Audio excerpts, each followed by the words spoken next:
Chapter का second lecture है जिसमें हम स्टार्ट कर रहे हैं परमानेंट टिश्यूज।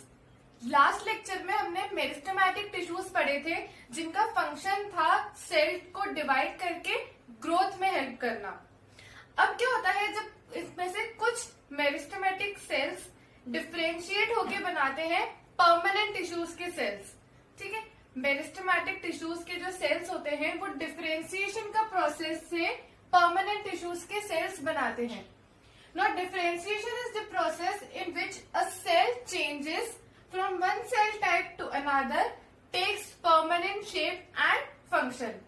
मतलब जब मेरिस्टेमेटिक टिश्यूज के जो सेल्स है वो एक परमानेंट शेप और फंक्शन ले लेंगे जिसको वो पूरी लाइफ टाइम चेंज नहीं करते हैं। एक बार चेंज होने के बाद वो वैसे ही शेप में रहेंगे और वो ही सेम फंक्शन परफॉर्म करेंगे। तो इससे इस प्रोसेस से मेरिस्टेमेटिक टिश्यूज के cells converts into the cells of permanent tissues.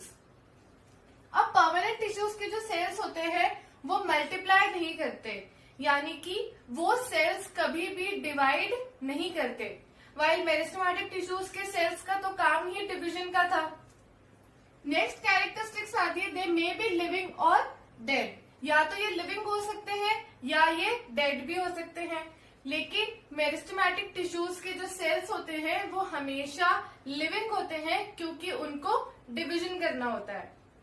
Nextly जो परमानेंट टिश्यूज के सेल्स होते हैं उनकी सेल वॉल या तो थिन हो सकती है या फिर थिक भी हो सकती है।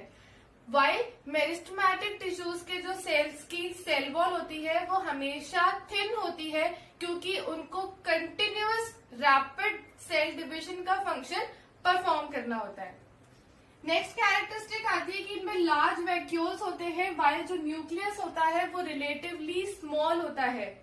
वाइल मेरिस्टेमेटिक टिश्यू के सेल्स में क्या था कि वैक्यूल्स एब्सेंट थे वाइल न्यूक्लियस बड़ा था क्योंकि उनमें उनका फंक्शन सेल डिवीजन का था।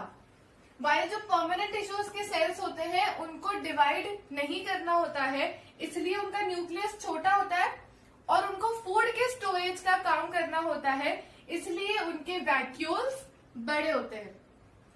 तो ये तो हो गए general characteristics of permanent tissues. Now on the basis of function permanent tissues are classified into two types, simple tissues and complex permanent tissues.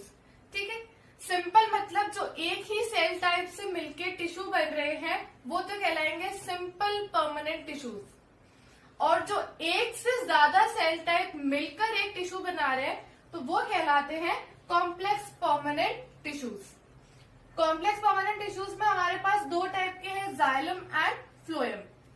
And simple permanent on the basis कि वो किस तरीके का फंक्शन परफॉर्म कर रहे हैं are divided into two types, simple supporting and simple protecting. तो जो सिंपल सपोर्टिंग टिश्यूज होते हैं उनका काम प्लांट को सपोर्ट प्रोवाइड कराने का होता है थ्रू वेरियस फंक्शंस। इनमें तीन टाइप के आ जाते हैं हमारे पास, parenchyma, collenchyma and sclerenchyma. While जो प्रोटेक्शन का फंक्शन परफॉर्म करते हैं simple protecting tissues, these are of two types, epidermis and cork. तो सबसे पहले हम स्टार्ट करेंगे सिंपल सपोर्टिंग टिश्यूज से।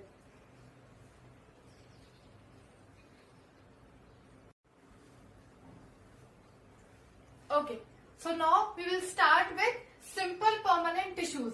जैसे कि मैंने पहले ही बताया कि सिंपल परमानेंट टिश्यूज वो होते हैं जो सिमिलर टाइप्स ऑफ सेल्स से मिलके बने हुए होते हैं, मतलब उस टिश्यूज में जितने भी सेल्स हैं सारे सिमिलर होंगे। और सिंपल परमानेंट में हमारा सबसे पहला टाइप है सिंपल सपोर्टिंग टिश्यूज, जिनका फंक्शन होता है प्लांट को सपोर्ट प्रोवाइड कराने का। तो सिंपल सपोर्टिंग टिश्यूज हमारे पास तीन टाइप के हैं, parenchyma, collenchyma and sclerenchyma. Let's start with parenchyma. तो पैरेन्काइमा के जो सेल्स होते हैं वो लिविंग सेल्स होते हैं and these are loosely packed. ठीक है, इनके जो सेल्स होंगे वो लिविंग होंगे और लूजली पैक्ड होंगे, मतलब इनमें इंटरसेल्युलर स्पेसेस प्रेजेंट होंगी। जैसे अगर ये एक सेल है, ये दूसरा है, ये थर्ड सेल हो गया, ये फोर्थ सेल हो गया, तो बीच में जो जगह है मतलब दो सेल्स के बीच में जगह प्रेजेंट होगी। दीज आर लूजली पैक्ड और इंटरसेल्यूलर स्पेसेस आर प्रेजेंट। अब पैरेन्काइमा के दो फंक्शंस होते हैं। एक तो ये बेसिक पैकेजिंग टिश्यू का काम करता है, मतलब मेनली ये सारे बॉडी पार्ट्स में मिलेगा जो कि सॉफ्ट पार्ट्स होते हैं प्लांट के, वहां पे पैरेन्काइमा प्रेजेंट होगा and it functions as the basic packing tissue of the plant body. तो ये तो उसका एक फंक्शन हो गया। सेकेंड फंक्शन पैरेन्काइमा का होता है स्टोरेज का। It stores the material inside it. अब चाहे वो वेस्ट मटेरियल हो सकता है या फिर यूजफुल फूड मटेरियल हो सकता है।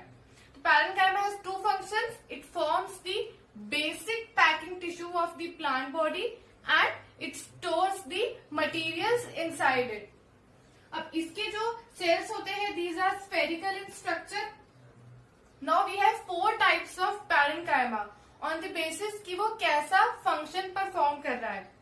अगर पैरेन्काइमा वेस्ट मटेरियल्स को स्टोर कर रहा है, then it is known as idioblast. Okay, अगर वेस्ट मटेरियल को जब पैरेन्काइमा स्टोर करता है तब उसे कहते हैं idioblast. And if it is storing useful food materials, अगर वो काम के फूड मटेरियल्स को स्टोर कर रहा है, then it is known as storage parenchyma. ये तो हो गए दो types on the basis of storage. Third type आता है कि अगर पैरेन्काइमा में क्लोरोप्लास्ट प्रेजेंट है और वो फोटोसिंथेसिस के फंक्शन में हेल्प कर रहा है, then it is known as chlorenchyma. ठीक है, chlorine stands for chlorophyll and chyma is the tissue. तो अगर पैरेन्काइमा में क्लोरोफिल प्रेजेंट है, it is helping in the process of photosynthesis, then it is known as chlorenchyma. Last हमारे पास आता है एरेन्काइमा। मतलब अगर पैरेन्काइमा में बहुत बड़ी एयर स्पेसेस प्रेजेंट हो जिसकी वजह से वो प्लांट को फ्लोट करने में हेल्प कर रहा हो, that it is known as aerenchyma. Generally ये एक्वेटिक प्लांट्स में होता है। अगर उनमें एयर स्पेसेस प्रेजेंट होंगी तो वो प्लांट को फ्लोट करने में हेल्प करेगा।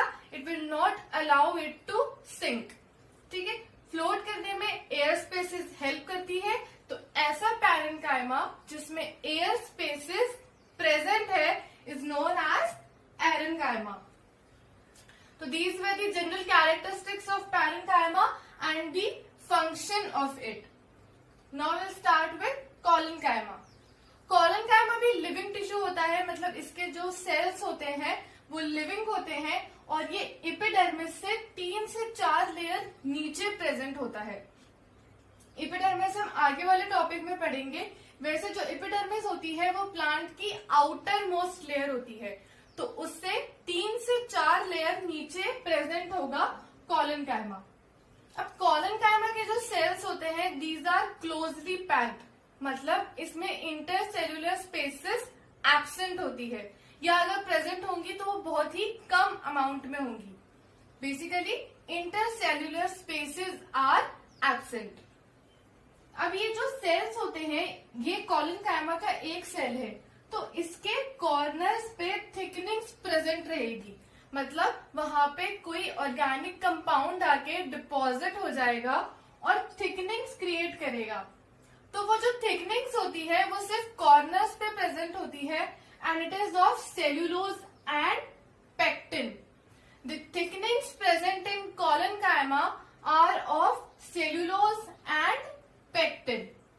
These are closely packed. ये हमने डिस्कस कर ही लिया कि दूसरा सेल भी इसके जस्ट पास में ही प्रेजेंट होगा, बीच में स्पेसेस एब्सेंट होंगी। Now it is present in the leaf stocks. Leaf stocks वो जगह होती है जहां से लीफ निकलती है एक ब्रांच में से, तो वहां पे प्रेजेंट होगा।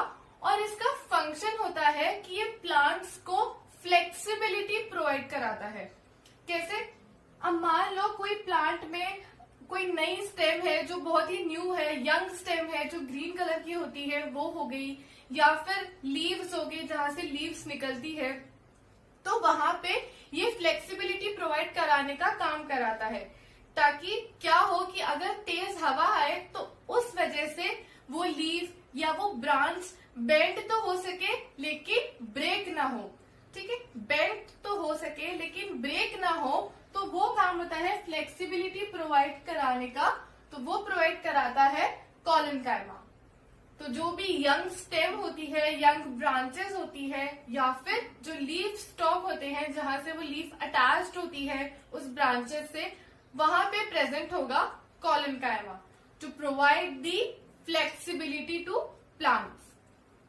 थर्ड हमारे पास आता है स्क्लेरेनकाइमा। जो स्क्लेरेनकाइमा के सेल्स होते हैं, जो स्क्लेरेनकाइमा टिश्यूज के सेल्स होते हैं, these are dead cells. So sclerenchyma is a dead tissue. फिर इसके जो सेल्स होते हैं वो long, narrow with tapering ends होते हैं। इनके सेल्स जनरली इलोंगेट होते हैं लाइक दिस। टेपरिंग एंड्स मतलब एंड्स पे जाके पॉइंटेड हो जाते हैं, शार्प एंड्स प्रेजेंट होंगे इन स्क्लेरेनकाइमा। ठीक है, ये लॉन्ग है, इसके एंड्स भी टेपरिंग है और बहुत ही नैरो है। अब इनमें भी थिकनिंग प्रेजेंट होती है, जो एंड्स में वॉल्स बहुत थिकनिंग हुई भी बनाई है जिसमें बहुत सारा मटेरियल डिपॉजिटेड है। तो स्क्लेरेनकाइमा में लिग्निन की थिकनिंग प्रेजेंट होती है जो कि काम करती है प्रोटेक्शन प्रोवाइड कराने का। This is a water resistant material जो कि प्लांट को वाटर से प्रिवेंट करता है। जहां पे पानी की जरूरत नहीं है वहां पे अगर लिग्निन वाला कोई सब्सटेंस प्रेजेंट हो तो वो वाटर से उसे प्रिवेंट करता है। Lignin is a water resistant substance and thickenings of lignin are present in sclerenchyma tissue. अब क्या होता है, जब पूरी सेल वॉल पे लिग्निन की थिकनिंग प्रेजेंट है तो जो सेल के बीच की जगह होती है वो बहुत ही कम होती है, यानी कि central cavity is greatly reduced. जैसे अगर ये सेल बनाया है और इस पे मैं बहुत सारी थिकनिंग बना दूं तो ये जो बीच की जगह है, जो कैविटी है सेल के अंदर, वो बहुत ही कम हो जाएगी। तो due to the thickenings of lignin central cavity is greatly reduced. ठीक है, या हम कह सकते हैं सेंट्रल कैविटी या तो एब्सेंट होती है या अगर प्रेजेंट होती है तो वो बहुत ही कम अमाउंट में होती है। अब स्क्लेरेनकाइमा के जो सेल्स होते हैं वो दो तरीके के हो सकते हैं, या तो स्क्लेरीड्स या फिर फाइबर्स। तो जो स्क्लेरीड्स के सेल्स होते हैं वो तो स्फेरिकल होते हैं एंड जो फाइबर्स के सेल्स होते हैं वो इस तरीके से इलोंगेटेड होते हैं। जो स्क्लेरीड्स वाले होते हैं sclerenchyma, these are present in the fruits, जैसे गुआवास हो गए, पियर्स हो गए। इनको जब हम खाते हैं तो एक क्रंची आवाज आती है। तो this is due to the presence of sclerenchyma cells. And fibres जो होते हैं वो हमें देखने को मिलेंगे कोकोनट में। जो नारियल की आउटर कवरिंग होती है, जो कोकोनट हस्क होता है जिनको हम निकालते हैं, तो वो बने हुए होते हैं फाइबर्स से, मतलब स्क्लेरेनकाइमा टिश्यू के फाइबर्स से बने हुए होते हैं। तो स्क्लेरेनकाइमा का काम हो गया प्लांट को प्रोटेक्शन प्रोवाइड कराने का, कॉलेनकाइमा का काम हो गया प्लांट को फ्लेक्सिबिलिटी प्रोवाइड कराने का, एंड पैरेनकाइमा का फंक्शन हो गया forming the basic packing tissue and storage का फंक्शन परफॉर्म करने का। Next will study about simple protecting tissues.